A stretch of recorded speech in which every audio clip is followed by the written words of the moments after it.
সুখবর সুখবর ঐতিহ্যবাহী হাবিবুল্লাহ মিয়া পণ্ডিতের হাট বাজারে ঐতিহ্যবাহী হাবিবুল্লাহ মিয়া পণ্ডিতের হাট বাজারে জমজমাটে জমজমাটে জমে উঠেছে গরু ছাগলের বাজার। গরু ছাগলের হাট বাজার। উক্ত বাজারে রয়েছে গরুর হাসিল মাত্র 300 টাকা এবং ছাগলের হাসিল মাত্র 50 টাকা।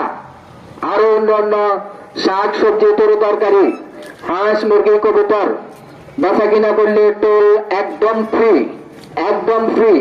তাই আর অবহেলা না করে আপনাদের সুপরিচিত ঐতিহ্যবাহী হাবিবুল্লাহ মিয়ার হাট ঐতিহ্যবাহী হাবিবুল্লাহ মিয়া পণ্ডিতের হাট বাজারে আপনার নিত্য প্রয়োজনীয় গরু ছাগল তরকারি ক্রয় বিক্রয় করতে চলে আসবেন। আগামী কাল প্রতি রবিবার এবং প্রতি বুধবার আপনাদের নিত্য প্রয়োজনীয় কেনাকাটা করার জন্য চলে আসেন। সকলকে জানাই সাদর আমন্ত্রণ। হ্যাঁ ভাই।